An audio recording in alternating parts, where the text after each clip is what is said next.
Todas as criancinhas vão descer, eu penso que elas vão para a capela e vão ter um momento só para elas, sem o pastor, mas não importa, não está lá o pastor Daniel Gouveia, mas está lá o pastor Jesus, amém? E está aqui também, amém? Bom dia! Eu disse-vos bom dia e vocês não responderam, responderam de uma maneira muito miserável. Bom dia! Não é pecado dizer bom dia com amor e carinho e alegria no coração, mesmo na igreja. Se encontrarem um texto a dizer que isso é pecado, mostrem-me que eu arrependo-me, está bem? Enquanto não encontrarem, eu vou-vos dizer com alegria, mesmo que vocês digam às vezes com cara de cavalo. Bom dia! Bom sábado! Ok, muito obrigado. Para os jovens, só para os jovens, bom dia! Alguns jovens se consideram jovens aqui, ainda bem. Bom dia, bom sábado, jovens! Bom sábado! Ok, muito bem. Sim, senhor. Antes de começarmos propriamente a pregação, eu gostaria de reforçar alguns anúncios que vos têm sido feitos, mas eu queria reforçá-los e sublinhá-los no vosso coração. Dia 5 de Abril, o que é que começa? 5 de Abril. 5 de Abril é a primeira conferência desta série de palestras públicas aqui neste lugar, um esforço conjunto das 3 igrejas, Canelas, Avintes e Pedroso. E, nesse dia, vocês têm de estar aqui e não podem estar sozinhos, têm de trazer um amigo ou uma amiga para ouvir a palavra de Deus. Há uma excelente equipa a preparar estas conferências, há uma excelente equipa a preparar todo o espaço físico, que vai preparar todo este espaço físico, está tudo a ser planeado. Há uma excelente equipa a preparar a publicitação deste evento. Há uma excelente equipa a orar todos os dias por vocês e por mim, para que eu pregue, inspirado pelo Espírito Santo, e vocês orem e convidem as pessoas, tocados e dirigidos pelo Espírito Santo. Amém? Irmãos, vocês têm de cá estar e têm de trazer alguém. Ok? Está combinado? 5 de Abril é a primeira noite. São 3 noites por fim de semana, sexta, sábado e domingo, nos meses de Abril e Maio. Dia 17 de Março... de 17 a 22, se eu não estou em erro, dia 17 a 22, não é? 17 a 22, o que é que há? O que é que há dia 17 de março? Dia 17 de março, às 6 da manhã, irmãos, não fui eu, não olhem para mim, não se zanguem comigo, às 6 da manhã, dia 17 de março, na capela, vamos começar uma semana de oração, 17 de março. Uma semana de 17 a 22, em que nós oramos de madrugada, 6 às 7 da manhã, jovens, 6 às 7 da manhã, eu espero que eles estejam cá, 6 às 7 da manhã, eu vou fazer tudo por tudo para estar, 6 às 7 da manhã, a pedir a Deus o derramamento do Espírito Santo sobre as pessoas a quem nós vamos convidar. Algumas já convidámos, vamos renovar o convite. Eu já convidei os meus vizinhos do lado, vou renovar o convite antes das conferências e vamos orar por todo este programa, pelo derramamento do Espírito Santo nesta série de palestras. Amém? Existem certamente outros anúncios importantes, mas vamos ficar por aqui porque agora também estamos num momento muito importante. Além de ser sábado, é um dia muito especial porque Deus nos criou e descansou neste dia, nos salvou e descansou neste dia e nos convida a adorarmos em comunidade juntos neste dia. Mas agora, através desta excelente iniciativa da Semana de Oração de Jovens, tem uma mensagem para nós hoje acerca de como é que nós, jovens adventistas da Igreja Adventista do Sétimo Dia, jovens e não jovens, devemos adorar a Deus neste dia de sábado. Está aqui, quem tem a revista pode ler, quem tem em PDF pode ler. Eu vou apenas dar um lamiré, porque a mensagem está aqui, é clara, contundente, forte, bela, maravilhosa. E posto isto, antes de passarmos a essa parte, gostaria de vos convidar a fazermos aquilo que, a meu ver, é aquilo que deve ser feito numa semana de oração de jovens. Sabem o que é? É ver os jovens a orar. Por isso, eu gostaria de vos convidar, aos jovens e àqueles que se quiserem unir a nós, a fazermos grupos de 2 ou 3 e de orarmos. Orarmos para que Deus nos reavive e reforme. Este é o grande tema da Conferência Geral. Eu fiquei impressionado por o Departamento de Jovens ter tido, a nível da Conferência Geral e em Portugal também, terem adotado este tema na mesma e por o fazerem agora, como vamos ver, de uma maneira muito prática, muito simples e muito direta. Agora eu quero vos convidar a orarmos para que Deus toque o nosso coração, para que Deus nos ajude a compreendermos qual é a sua vontade para a nossa vida e para a vida da nossa igreja, para que Deus nos ajude a compreender qual é a sua vontade para o nosso futuro, jovens. O vosso futuro pode ter um impacto eterno, não só na vossa salvação, mas na salvação de muitas pessoas. O vosso futuro pode fazer a diferença neste mundo. O vosso futuro pode fazer a diferença na vossa família, na vossa escola, no vosso lar. O vosso futuro pode fazer a diferença no universo inteiro, porque por toda a eternidade os anjos e os mundos não caídos podem ver em vós, nas vestes brancas que vão vestir no céu, na coroa que vão ter na cabeça. Eles podem ver o poder de Jesus Cristo para salvar e o quanto vale a pena ser fiéis ao nosso Deus e não nos revoltarmos nunca mais. Vamos orar de todo o coração. Não vamos apenas orar porque o pastor diz para orar. Vamos orar de coração, rasgando os nossos corações, pedindo a Deus que derrame o seu Espírito Santo sobre nós, hoje e nesta semana de oração. Amém? 2 a 2, 3 no máximo, vamos orar.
Exaltado, hoje e para todo sempre. Muito obrigado, El Shaddai. Gostei muito desta música. Uma música não precisa de ser nova para tocar de novo o nosso coração. Amém? Que Jesus seja exaltado. Irmãos, a Semana de Oração de Jovens tem o título de Semana de Oração exatamente porque não é uma semana de pregação. Nós estamos habituados a que na Semana de Oração de Jovens tenhamos boas pregações e pensamos que isso é a Semana de Oração. Mas eu quero desafiar primeiramente os mais velhos a durante esta semana fazerem dos jovens da vossa igreja motivo constante das vossas orações. Amém? E quero desafiar os mais jovens a fazerem desta semana uma semana de oração.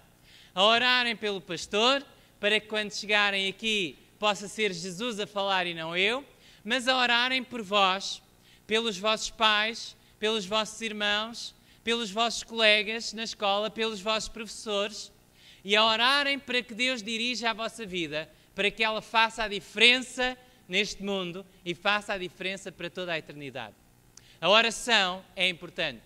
A pregação também é importante e por isso pregamos a palavra de Deus, lemos e estudamos a palavra de Deus, porque são dois braços importantíssimos.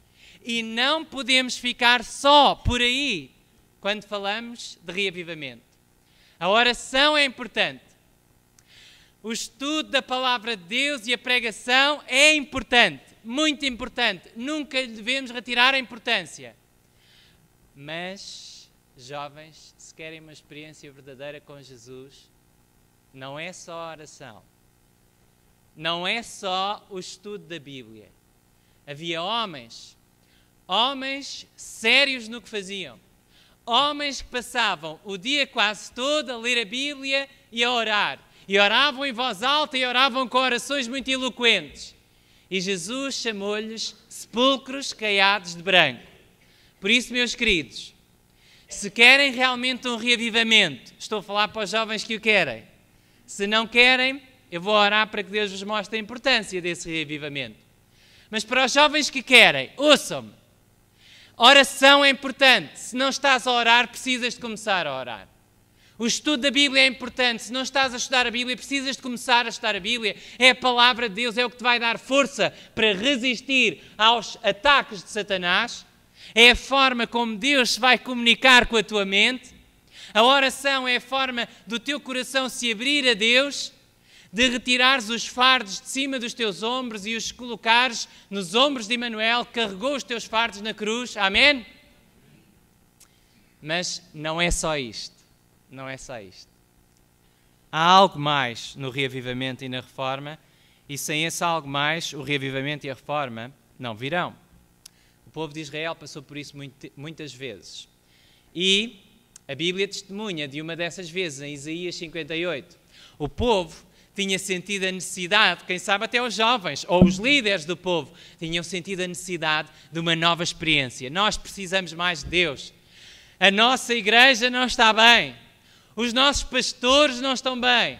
Os nossos filhos não estão bem. Os nossos pais não estão bem. Precisamos de Deus. As nossas famílias não estão bem. Precisamos de Deus. Precisamos que Ele atue na nossa vida. E então começaram a orar e a ler mais a Bíblia. Mas mesmo assim o reavivamento não vinha. Começaram então a jejuar. Passaram um bocadinho para um ponto mais além. Quando começamos a jejuar já é sério, não é? Mesmo assim, o reavivamento não vinha. E Ellen White diz que nós devemos relembrar-nos da experiência do povo de Israel, porque se há um capítulo na Bíblia que ela diz que os adventistas do sétimo dia deveriam ler e meditar, e a igreja devia ouvir a mensagem, é Isaías 58. Diz, clama em alta voz e não te detenhas. Levanta a tua voz como a trombeta e anuncia ao meu povo a sua transgressão e à casa de Jacó os seus pecados. Todavia, me procuram cada dia, tomam prazer em saber os meus caminhos, gostam de vir à igreja, gostam de vir às semanas de oração, como um povo que pratica a justiça e não deixa o direito do seu Deus. perguntam pelos direitos da justiça, têm prazer em cantar, em orar, em ler a Bíblia. Têm prazer em se achegar a Deus. Dizendo, mas afinal, nós estamos a cantar, a orar, a pregar, a estudar, a reunirmos, a fazer reuniões de oração, de reavivamento, e afinal, jejuamos nós. E tu não atentas para isso, a nossa vida continua na mesma. Porquê é que nós afligimos as nossas almas e tu não o sabes? Bom, o problema é que no dia em que vocês estão a jejuar, estão à procura do vosso próprio contentamento e pensam no vosso trabalho. Para contendas, para discussões, para debates, para estenderem o dedo aos outros, para acusarem e para pensarem no que os outros estão a fazer de mal, vocês jejuam. E para dar despunhadas impiamente. Não jejueis como hoje, para fazer ouvir a vossa voz no alto. Não é por mais jejuns que Deus nos vai ouvir finalmente. Não é por mais horas. Se não estão a ler a Bíblia, comecem. Mas não é, se estamos a estudar a Bíblia, não é por passarmos mais horas a estudar a Bíblia que Deus diz que nos vai responder nesta passagem. Seria este o jejum que eu escolheria? Que o homem um dia aflija a sua alma e inclina a sua cabeça como o junco e estenda debaixo de si saco e cinza? Chamarias tu a isto jejum e dia aprazível ao Senhor?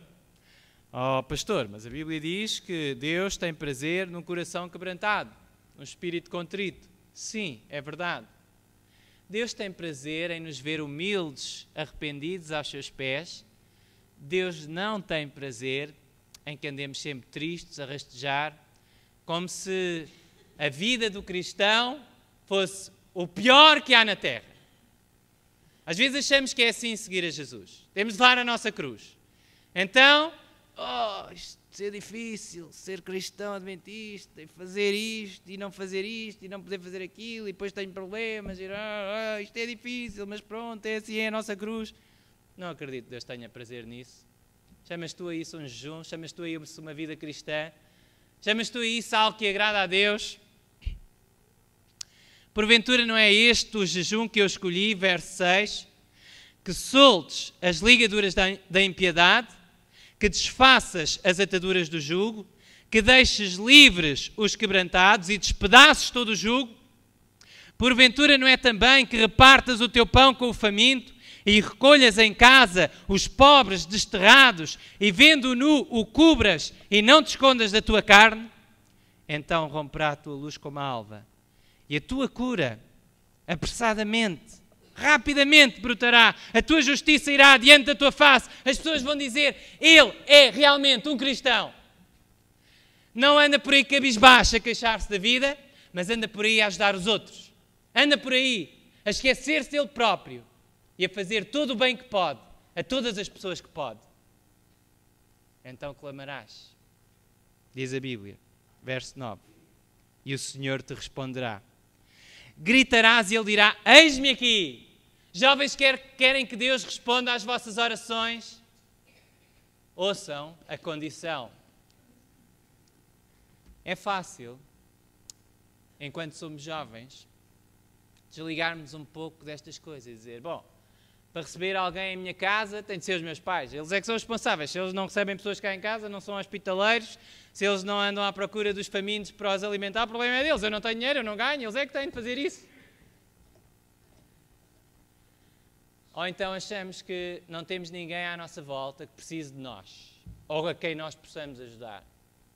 Mas deixem-me dizer-vos que todos temos à nossa volta pessoas a quem podemos ajudar. Jovens, deixem-me abrir o meu coração.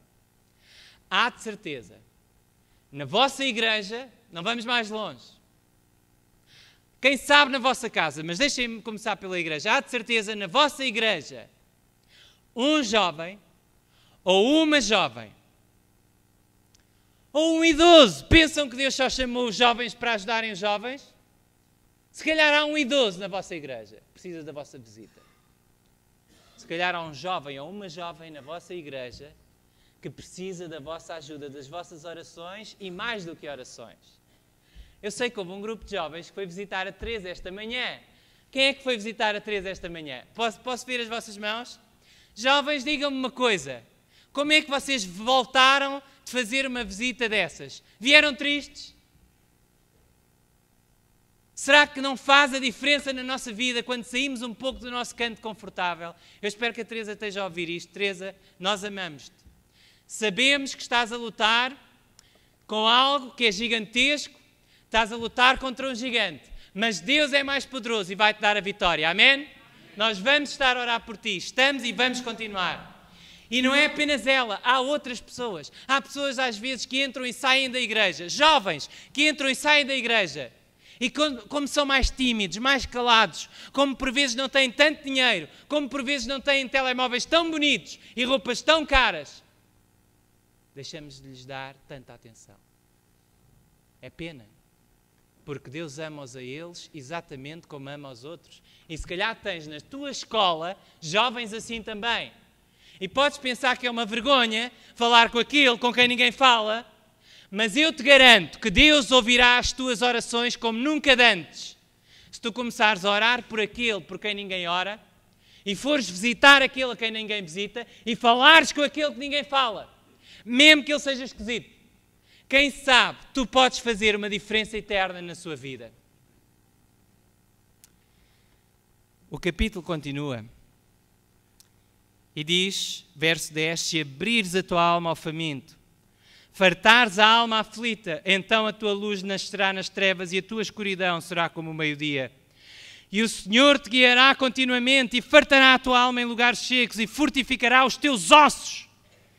E serás como um jardim regado e como um manancial cujas águas nunca faltam. Querem uma receita para terem mais saúde? Esqueçam-se de vocês mesmos e comecem a pensar e a ajudar os outros. Vão ver, os vossos ossos são fortalecidos, irmãos. Eu espero que vocês ouçam esta mensagem e ouçam o apelo para estarem aqui esta tarde. E o Senhor te guiará continuamente. Verso 12. Os que de ti procederem edificarão os lugares antigamente assolados e levantarás os fundamentos de geração em geração. Chamar-te-ão reparador de rupturas, restaurador de veredas para morar. Jesus vai ser visto outra vez nesta terra, através deste povo que guarda os mandamentos de Deus, tem a fé de Jesus e por amor evangeliza o mundo inteiro, com palavras e com atos. Se desviares o teu pé do sábado, a característica principal deste povo, porque será o grande ponto de controvérsia no fim dos tempos. Se desviares o teu pé do sábado e de fazer a tua vontade no meu santo dia, se chamares ao sábado deleitoso, o santo dia do Senhor digno de honra, e o honrares não seguindo os teus caminhos, nem pretendendo fazer a tua própria vontade, nem falar as tuas próprias palavras assim que acaba o culto. Às vezes estamos à espera que acabe o culto para sair lá para fora e falar das coisas que nos interessam. E esquecemos tudo o que Jesus faz na nossa vida, tudo o que Ele fez por nós na semana, tudo o que ouvimos da Sua palavra de manhã. Esquecemos a parte espiritual. Se nem entre nós conseguimos falar do amor de Jesus e dar o nosso testemunho e dizer aquilo que Deus tem feito na nossa vida, como é que vamos falar aos outros? Irmãos, Jesus tem algo para nos dar, mas esse algo nós precisamos de o receber. Eu tenho ouvido mais pessoas a dizer que o sábado é um fardo e é cansativo do que pessoas a dizer o sábado é o melhor dia da minha vida. Antigamente ouvia mais. Quem sabe o problema também seja dos pastores e dos dirigentes da igreja, que estou de acordo, tenho ouvido a crítica e estou de acordo, sobrecarregamos o sábado com muitas atividades, é verdade. E por isso já comecei a marcar reuniões de conselho para o domingo. E graças a Deus, os irmãos aderiram. E acredito que é um bom hábito. Mas deixem-me dizer-vos que o sábado não é um dia para nós ficarmos em casa a dormir. O sábado não é um dia para a inatividade. Se o fazemos assim, então, como dizia a nossa revista, e vai acontecer, estamos à espera que o sábado acabe para ligar a televisão ou para fazer alguma coisa mais interessante. Não pode ser. Ellen White, no livro Beneficência Social, e vocês têm, quem tem a revista pode acompanhar-me, diz, Beneficência Social, página 121, estou a ler na página 9 da nossa revista, sobre os que guardam o sábado do Senhor, é imposta a responsabilidade de realizar uma obra de misericórdia e beneficência. Certamente não só no sábado, mas também no sábado. Como é que Jesus guardava o sábado? Jesus vivia o seu sábado a fazer o bem àqueles que estavam ao seu alcance. Jesus vivia o sábado a fazer o bem àqueles que estavam ao seu alcance, não seguindo os teus caminhos, não pretendendo fazer a tua própria vontade, nem falar as tuas próprias palavras. Então, te deleitarás no Senhor e te farei cavalgar sobre as alturas da terra e te sustentarei com a herança do teu pai Jacó, porque a boca do Senhor o disse. Não fui eu que o disse, foi a boca do Senhor que o disse. Amém? Foi a boca do Senhor que o disse. Há uma citação, e vou ler, é a última coisa que eu vou ler hoje convosco, que está no livro Beneficência Social. Nós temos aqui na revista, na página 11, mas está um bocadinho cortado, e eu fui à procura daquilo que faltava aqui, e comecei a ler e não conseguia parar, e por isso vou ler um pouquinho para vós. Peço desculpa, mas é que assim tem mais peso e autoridade. Não sou eu que digo, não fui eu que escrevi. Está escrito, livro de Beneficência Social, página 29, leiam em vossa casa. Eu vou ler a página 29 e algumas partes da página 30. Diz: tenho sido instruída a chamar a atenção do nosso povo para o capítulo 58 de Isaías. Leiam cuidadosamente este capítulo e compreendam a espécie de ministério que levará vida às igrejas. A obra do Evangelho deve ser promovida por meio da nossa liberalidade, bem como assim dos nossos labores. Quando encontrardes, é isso que falta aí, almas sofredoras necessitando de auxílio, dai-lhe. Quando achardes os que estão famintos, alimentai-os. Há uma saída, não há? Há uma saída da ADRA, não há? Uma saída da ADRA? Quantos é que estão a aderir? Quantos é que estão a ir? Há uma saída. Eu fui só uma vez, pastor, mau exemplo, devias ter ido mais. Orem por mim, irmãos, porque eu quero ir. Eu gostei de ir. Eu gostei de ir, irmãos. Gostei. Deu uma alegria ao coração. Foi uma bênção para mim. E quero ir outra vez. Orem por mim para eu conseguir, porque eu quero ir. Quando encontrares almas que estão famintas, alimentai-as. Assim fazendo, estareis trabalhando nas linhas do ministério de Cristo. O santo trabalho do Mestre era um trabalho de benevolência que o nosso povo, em todos os lugares, seja encorajado a tomar parte nele. E depois ela cita Isaías 58 e em seguida diz assim: esta é a obra especial que está agora diante de nós. Toda a nossa oração e abstinência de alimentos de nada valerá, a menos que resolutamente lancemos mão nesta obra. Sobre nós repousam sagradas obrigações. Nosso dever é claramente exposto. O Senhor falou-nos por meio do seu profeta. Os pensamentos do Senhor e os seus caminhos não são o que mortais cegos e egoístas creem que são ou desejam que sejam. O Senhor olha para o coração. Se aí habita o egoísmo, Ele o sabe.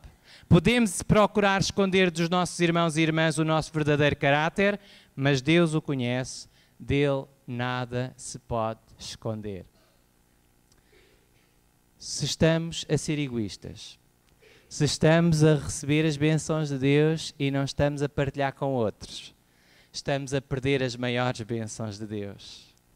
Porque quando nós partilhamos aquilo que Deus nos dá, somos nós que recebemos. Somos nós que recebemos. É aí que se vê a verdadeira religião. Era assim que Jesus amava a Deus e que nos ensinou a amar a Deus. Eu era um jovem de cerca de 19 anos. 19 anos. E estava, todos os sábados ia à igreja. Não era um jovem perfeito. Escusam de pensar que o pastor era um anjo. Não era. Também não era um demónio, mas... Eles andavam entre os anjos e os demónios na luta no grande conflito. Mas houve algo que aconteceu na minha vida que teve repercussões mais tarde. Era algo muito simples. muito simples. 19 anos, 18, 19, 20, por aí. Um jovem vinha à igreja às vezes com o seu avô, às vezes sozinho, não tinha grandes posses, tinha sérias dificuldades, tinha roupas sempre muito velhas, estragadas. Era um jovem que vivia em casa dos seus avós, não sei o que é que tinha acontecido aos pais. Sei que o jovem eu vivia num lugar, a igreja era no meio, ele vivia mais distante. Eu vivia a 9 km da igreja, ele vivia possivelmente a 5, 10 km também para a outra direção. Havia membros de igreja que passavam por casa dele e até havia membros de igreja que viviam mais perto, mas eu não sei porquê, já não me lembro porquê. Não foi porque eu fosse bom ou coisa semelhante, porque naquela altura estava interessado em tudo menos em ajudar os outros. Mas por alguma razão era preciso dar-lhe boleia e houve muitos sábados de manhã que eu levantava-me, pegava no carro, fazia aquele trajeto todo, ia lá buscá-lo, trazia-o à igreja. Às vezes levava-lhe sacos de roupa, eu tinha roupa a mais, irmãos. Roupa a mais. Nós temos roupa a mais lá em casa. Tinha roupa a mais. Eu dava-lhe sacos inteiros de roupa e ele agradecia tanto. E trazia-o à igreja. Foi só isso. Não fiz mais nada por ele. E passaram-se anos. Passaram-se anos. Alguns anos. Não muitos, mas passaram-se alguns anos. E quando conheci a minha namorada, que se tornou a minha esposa, a Soliane, havia uma grande preocupação no coração da Soliane. A grande preocupação dela em casar com um pastor era a seguinte. Primeiro havia outras, mas ela ultrapassou isso tudo. Mas a grande preocupação dela era a seguinte. Se eu vou casar com um pastor, a maior parte da minha vida e dos meus sábados, eu vou ouvir este homem a pregar. E se eu não gosto de ouvir a pregar, o que é que eu faço? Então estão a ver, a primeira vez que ela ouviu uma pregação minha, eu estava a tremer por dentro e ela também, porque se ela não gostasse de me ouvir, imaginem o que é vocês serem uma mulher de pastor que não gosta de ouvir o pastor a falar. E imaginem o que é você ser um pastor e saber que a vossa esposa não gosta de vos ouvir a falar. E então, ela veio a Colões visitar-me durante 5 dias. Naqueles 5 dias, só namorávamos há 3 meses, 3 meses à distância, naqueles 5 dias decidimos casar-nos.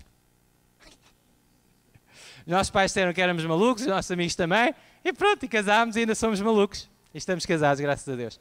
Agora reparem, numa noite, a primeira vez que ela me ouviu falar não foi no culto de sábado de manhã, foi uma conferência, tinha uma conferência para fazer na Igreja de Expressão Portuguesa de Genebra. Estávamos a fazer uma série de conferências sobre todas as doutrinas da Igreja Adventista e eu deveria falar sobre a Igreja Remanescente e a mensagem dos 3 anos nessa noite. Louvado seja Deus. Tenho de voltar a pregar sobre essas coisas. Vocês têm de vir às conferências, eu vou falar sobre isso. E eu preguei, ela gostou, graças a Deus. Mas Deus ajudou-me de uma maneira extraordinária. Vocês nem imaginam, Deus ajudou-me a conquistar a minha mulher. Estão a ver? Quando nós estamos a ser dirigidos por Deus, Ele trata de tudo. Reparem, eu preguei, nós sentámos no carro e ela não me disse logo que gostou, mas estava com boa cara e eu estava com a esperança que ela tivesse gostado. E estava sentado no lugar do condutor, ela estava sentada ao meu lado e estava quase para arrancar e de repente veio um irmão que eu nem conhecia muito bem, tinha visto 1 ou 2 vezes, eu não me lembro se era brasileiro, nem sei como é que a carta foi parar a um brasileiro. E disse, você é o Daniel Gouveia? Sou. Ah, eu tenho aqui uma carta para si. Uma carta para mim? Sim. Dá uma carta, um envelope velho, abri e o papel ainda era mais velho, amarelado, com umas letras muito esquisitas, graças a Deus ela é farmacêutica, estava a estudar para compreender aqueles gatafunhos e eu comecei a ler. Era uma carta do Carlos, daquele jovem. Era uma carta em que ele dizia, Daniel, eu nunca mais esqueci tudo o que tu fizeste por mim. Tudo o que eu fiz.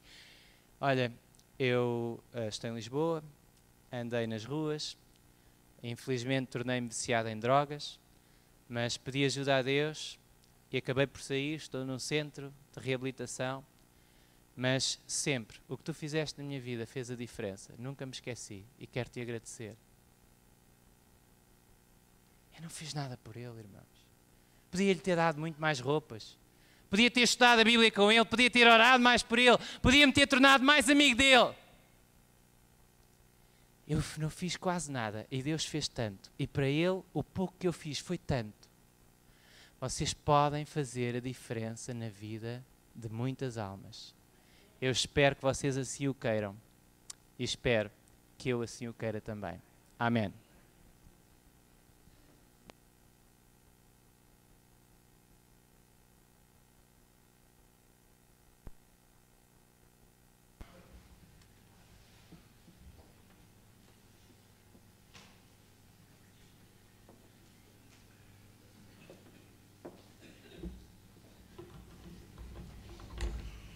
E agora é tempo de louvar. Vamos louvar ao nosso Deus e vamos entoar o hino É Tempo de Louvar.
Obrigado por nos desafiares, por apelares ao nosso coração.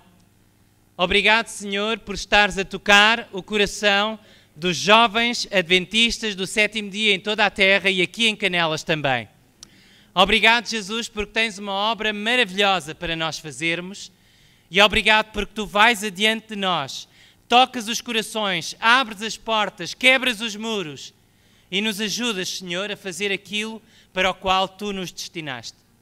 Eu quero pedir-te que nesta semana, os jovens desta igreja e não só, que todos juntos possamos orar, possamos ouvir a Tua palavra e estudar a Tua palavra e possamos também sair já esta tarde para dar não só o pão físico àqueles que têm fome, mas o pão espiritual àqueles que necessitam dele e que certamente abrirão a porta das suas casas e dos seus corações.